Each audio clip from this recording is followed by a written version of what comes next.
We saw a need, we have incredible passion, we sacrifice our lives, we're stubborn as all get out to make sure we achieve that goal. I wanted to share some of the work that IPIHD has been doing with these organisations. It's not just the organisations individually that are going through their different journeys, but as a network and as a group, we've been growing over the last year together.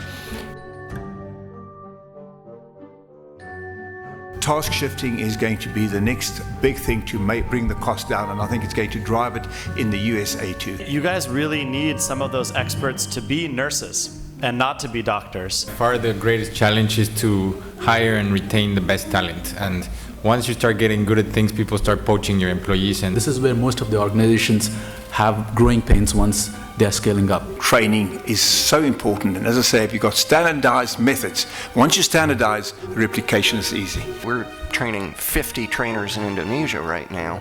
They're going to train 5,000 grandaids.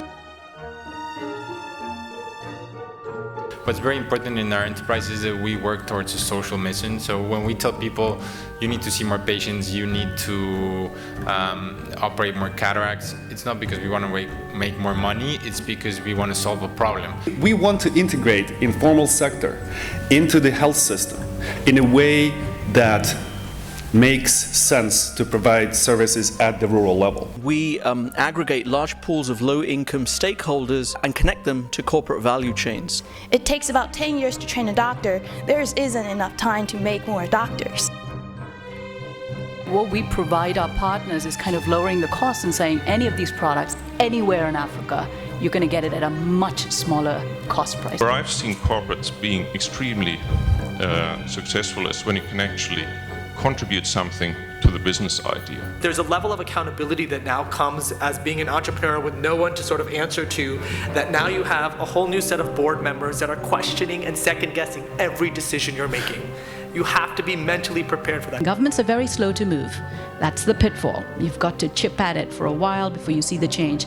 But if you get them steered in the right direction and they're moving, likely they won't turn back. For all the innovators in this room, as you learn from each other, there's tremendous opportunity to do collaboration, partnership.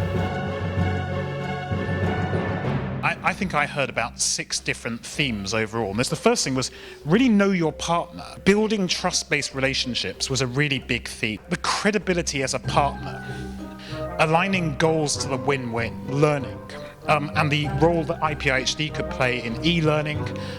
And then the 6th theme that I heard to round us off was spread the word.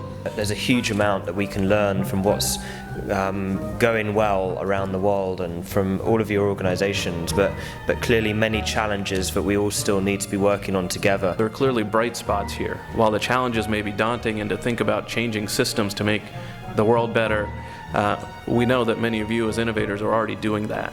The more active we can all be in a collaborative spirit, I think we're going to start seeing results sooner. Changamka is a Swahili word that means cheer up.